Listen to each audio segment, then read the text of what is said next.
Mark Mansell on Wrestle and an edition of AEW Rampage Out 10. And yeah, big show today. Of course, last Rampage before Wrestle Dream, the Acclaimed and Daddy Ass put their titles on the line against the Hardys and Brother Day. We also saw Eddie Kingston defend his New Japan Openweight Championship against Rocky Romero. Big matches in the women's division as well. So yeah, a lot going on. We start things off with that trios title match. And yeah, Bowens and Zay started things off with a quick exchange of counters, takedowns to show a little technical ability. Caster and Jeff eventually tagged in and had an exchange, but they didn't stay in for too long before Matt and Daddy R stared off. There's a lot of history between these men, so they did a lot of taunting and posturing before making contact. This is one of those matches that's fun despite the outcome being predictable. We all know the Acclaimed Daddy Ass were leaving with those belts, but what we got was entertaining nonetheless. This gave the champions a successful title defence and a win over two guys who are already certified legends in the business. After Jeff Bromley was slanted, the champs made a comeback and took out Zay with the big double team move for the win. So yeah, this gets a 7 out of 10 from me. I thought, yeah, a solid episode, a solid match to kick things off. Of course, helped with the star power of the Hardys, etc, etc, but still a fun match. And yeah, I think elevating the trios title there. But moving on into the Openweight Championship match between Eddie Kingston and Rocky Romero. Before Kingston came out to defend the title, he was confronted by Jay Lethal and Stadel. Kingston laughed at them before heading to the ring. Romero was looking to take the New Japan Openweight Championship away from the Mad King before he had a chance to defend it against Shibata at Wrestle Dream, but Kingston had other plans. After countering Suicide Dive with a suplex, it felt like the champ had the upper hand for the majority of what made sense.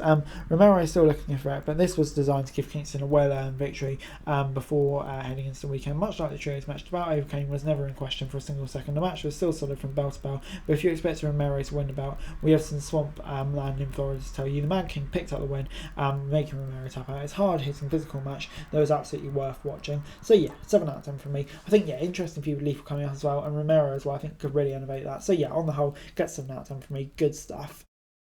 Ruby Soho then took on Hikaru Shida. But before that, we saw the Righteous kind of in a squash match against two local talents. But it's more excusable. The Righteous still new to AEW fans, build them up for their match, etc., etc. Made sense. But yeah, after it's Gallagher gave a blazing fast run down the Wrestle Dream cards, Cedar and Storm made their main event to see who would get the women's title match on Title Tuesday. Soraya came out with a stage, but Soho did not accompany her to the ring, so Shida had a rare fare against one of the outcasts. The match lasted like any other, but got progressively better as both came in aggressive. The ref stopped Soho from using the kendo stick and the spray paint, but he ended up getting taken out of the process. Soho hit her finisher, but there's nobody to count for her. Shida won the match after hitting her finisher, but the new official was slow to get out. Even though the match wasn't perfect, the match had zero interference, ended clean. Shida scoring the win, and Soraya immediately came out to confront her as a showing off the air. And yeah, I think for me, that's probably the right result. In the context of the story, Shida getting a match, and yeah, it's guaranteed to be a great match. I don't know which way it's going to go. I imagine Soraya will retain, but yeah, be interesting nonetheless. But yeah, get 7 out of 10 from me. Good way to close the show.